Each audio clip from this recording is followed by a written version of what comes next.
Ir liels gods otro reizi pārstāvēt savu valsti Olimpiskajās spēlēs un īpašs gods kļūt par Latvijas delegācijas karognesēju spēļu atklāšanas ceremonijā. Paldies par lielo uzticību!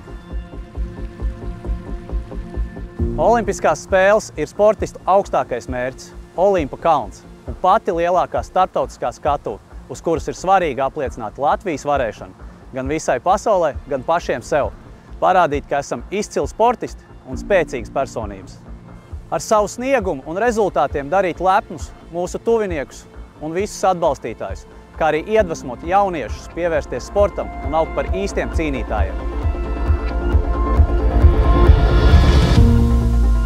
Esmu ļoti saviļņota un pateicīga par iespēju nest Latvijas karogu Parīzes Olimpisko spēļu atklāšanas ceremonijā. Un es patiešām nevaru sagaidīt to brīdi, kad mēs ar Nesti un pārējiem Latvijas sportistiem varēsim pārstāvēt Latviju Parīzes Olimpiskajās spēlēs, kuras, es ceru, būs kā īsti draudzības, sporta un izcilības svētki.